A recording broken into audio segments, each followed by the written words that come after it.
All right, guys, so the last like week, 2 weeks, maybe more, we've gotten so much information surrounding the whole court proceedings with Microsoft and the attempted acquisition of Activision Blizzard. We got a lot of stuff. I don't think I'm going to be able to cover everything in this video, but I'm going to try to go through like a rapid fire sort of thing.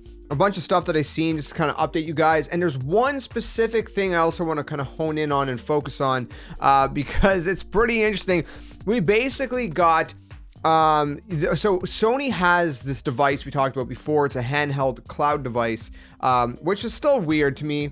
Honestly, I still feel like that should be its own handheld, but they have this device called Project Q. They've officially revealed it. And with Project Q, we apparently you're going to be, it looks like kind of like a PS5 mobile kind of device. Again, it would have been cool if it was like a PS Vita, handheld that you could take you on a go, but apparently it's all cloud-based, which is really annoying.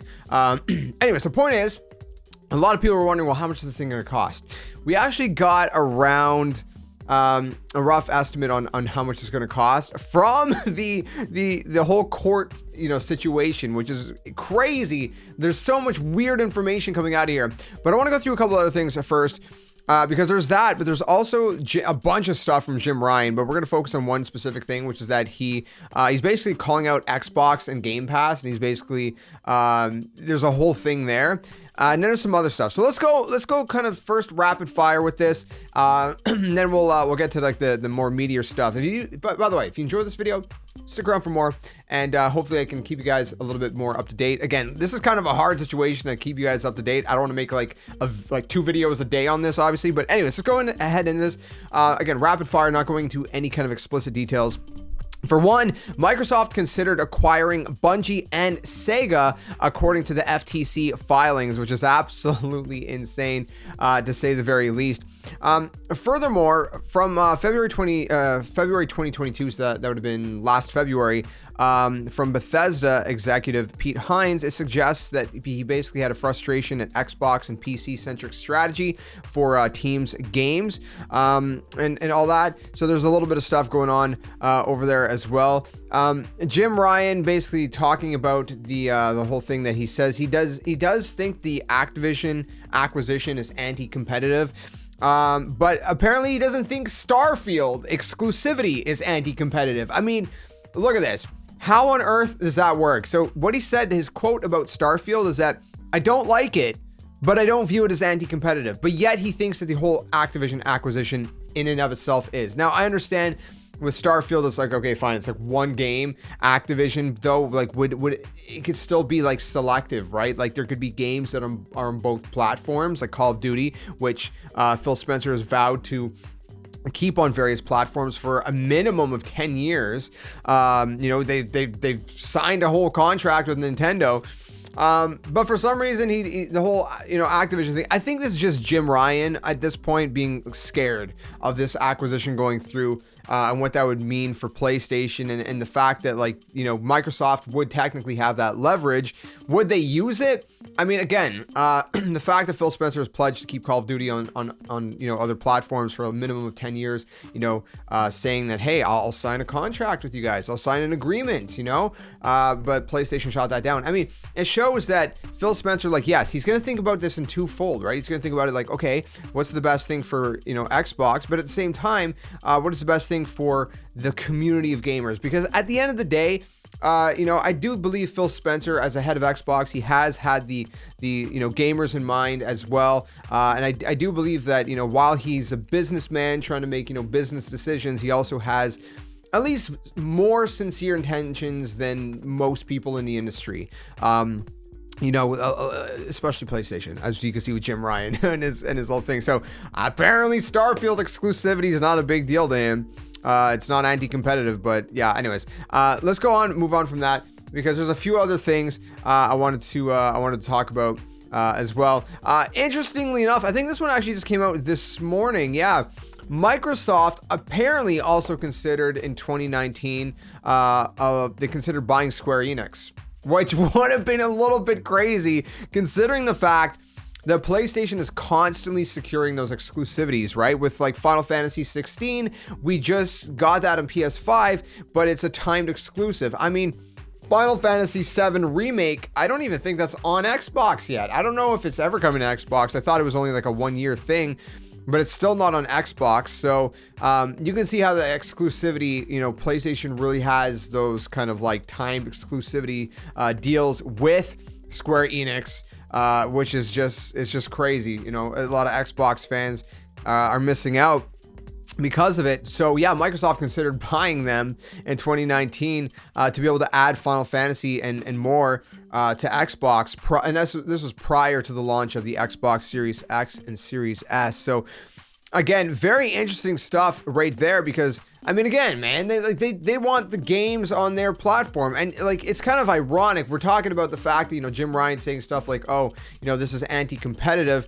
I think the reason he's not saying Starfield is because he would be putting his foot in his mouth, knowing that PlayStation has things like the Final Fantasy timed exclusives, right? For example, where they got the game who knows how much in advance, sometimes a year, sometimes more.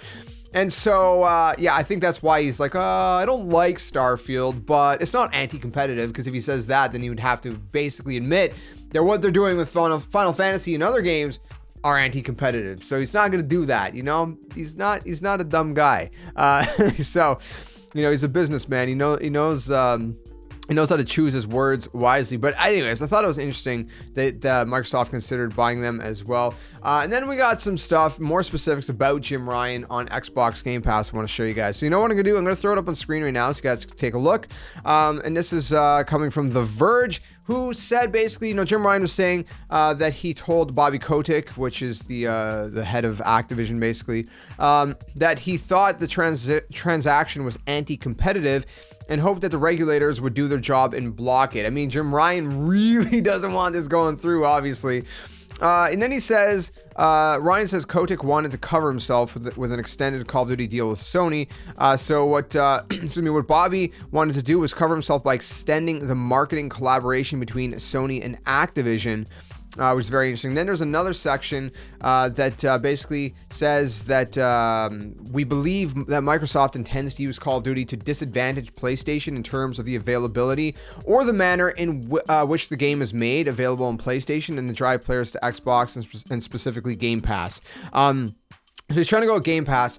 Now, obviously, in a general sense, Xbox obviously would not be keeping, Call of Duty off PlayStation platforms. They made that very clear. They're willing to sign the 10-year contract. Again, PlayStation shot them down. But I think Jim Ryan's concern is Game Pass, right? Game Pass is such a value. And if Call of Duty ended up on Game Pass, then why would players pay for Call of Duty on PlayStation when they could just go over to Xbox and subscribe to Game Pass and get it under there? So this is why Jim Ryan was really going hard at Xbox Game Pass and trying to go for the jugular on this one.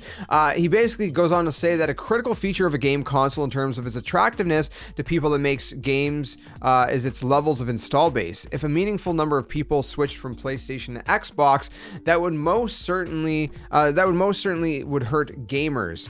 And so I mean, it would hurt PlayStation.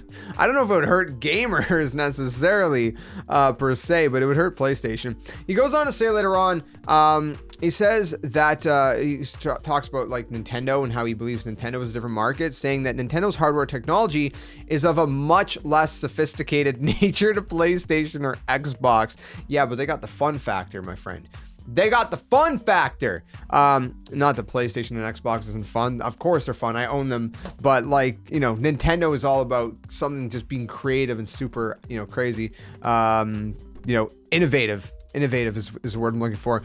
Anyway, so he goes on to say its hardware typically retails for a cheaper price, and its audience is aimed rather younger, which I disagree with pretty strongly, because the majority of Nintendo players that I've known, and this, you might say well, yeah, because this is your age group or whatever, but the majority of them that I've known is players that grew up with Nintendo and are still playing Nintendo to this day, like me and a lot of other people. Now, obviously, a lot of kids do play Nintendo, right? My kids play Nintendo. A lot of other kids play Nintendo. But the thing is I don't think it's aimed necessarily at a younger generation. I would argue, I don't know. Maybe I don't have, the facts on this one, but I would argue that it's probable that there are more adults that game on Nintendo Switch than kids. I would probably argue that, for real. Because think about it too, right? Families that have a Nintendo Switch, that there's parents and kids, most of the time the parents probably play the Switch too. I mean, my wife plays her Switch more than our kids play the Switch. I play my Switch more than our kids play the Switch. Like, I mean, you know, the parents play more in this case, because you know, it's just one of those things, right? I don't know. Like I said, I could be wrong, but anyways, I'm kind of going off track. Let's continue with this. Ryan apparently says, Jim Ryan, says the publishers apparently don't like Xbox Game Pass. So he says that he's talked to all publishers, everyone, I guess, I don't know. And they apparently all unanimously do not like Game Pass because it's value destructive. Now, I can understand that. I can see that being plausible, but he's making it almost feels like a little bit of a blanket statement in a way, where he's saying, like, you know, he's saying he's talked to all publishers. Has he really talked to all publishers and all of them have unanimously agreed? I could see, like I said, publishers maybe not liking that sort of thing. So, you know, he might be right on that. He says it's a very commonly held view by publishers. Microsoft lawyer said, so you had no reason to think Mr. Kotick would put Call of Duty on Game Pass if this transaction was not completed. Ryan says, correct. So he says that he said to investors he was expecting more than 25 million Xbox Game Pass subscribers, and that Sony's 50 million PlayStation Plus subscribers during the investor meeting. So that was kind of the segment from Jim Ryan, mostly on Xbox Game Pass and a little bit about Nintendo. So very interesting stuff, to say very least. We actually have one other thing that just came out regarding Call of Duty and Sony, which adds a little bit more context to the whole thing with Jim Ryan and Call of Duty and Game Pass and all that. Literally, I'm recording this as I was editing the video, and that is that there's a court document from Sony which was not redacted properly. So it's been seen, or sorry, it's been since deleted by the court, but people have already seen it. And what it basically it revealed is that the PlayStation and Call of Duty deal, if you guys don't know, I mean, obviously PlayStation has had a deal with Call of Duty. They get certain exclusives. You know, for a while back, it used to be, you know, maps first or different things first on PlayStation, and then they stopped doing that. It was just other stuff. But the deal that they've had with PlayStation, apparently it ends. It expires in 2024, but that does not include Call of Duty 2024, meaning that Sony's partnership with Call of Duty ended with Modern Warfare 2, basically. The Modern Warfare 2 was the final Call of Duty for the partnership between PlayStation and Call of Duty. Now, whether they would re-sign that or not would, you know, obviously that begs the question, but as of right now, it's expiring in 2023, meaning that the next Call of Duty is going to come out later on this year. There is no exclusivity deal to get any kind of, you know, special stuff first, or, you know, exclusive, you know, skins or anything like that on PlayStation. So that's crazy and adds a lot of context to the whole thing with Jim Ryan and Xbox Game Pass and all that. It's just insane. But we got one more thing to talk about before we wrap this up, and that is the whole Project Q thing. Because again, apparently we're getting all this information just coming out. It's insane. So apparently Microsoft's lawyers had a little bit of information about Project Q. This is what it says. Sony is also anticipated to release a handheld version of PlayStation 5 later this year for under $300. So there's one thing I do want to note about that sentence. Obviously, the good thing is that it's not going to be priced extremely high, under $300. But here's the thing: you get it like a Nintendo Switch Lite for under $300, right? And I actually, USD, what does a normal Nintendo Switch cost now since the OLED's out? I don't know. I'm in Canada. I'm in Canada. So $300, less than $300. Fair price point, I guess, but the problem is again, it's supposed to be all cloud, and they're saying that this is a handheld version of PlayStation 5. That's not really true if it's all cloud based. Again, we have to see more about Project Q, but you know, maybe there's more to it than we realize. I don't know, but interesting little tidbit there to kind of close off this video. Again, nothing much to really expound upon with that, but interesting.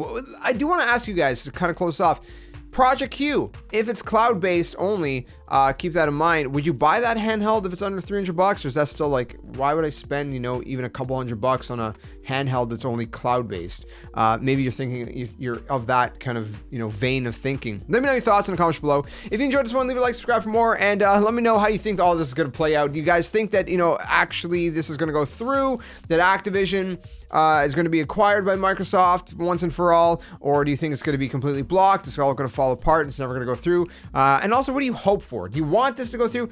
I think Phil Spencer would do a good job at leading Activision and spearheading all of that, and I think he would do a lot of good. I think he would bring back a lot of great games, right? I think he would focus on, you know, continuing the Crash series, make another Crash game. Crash 5, Crash 4 was great.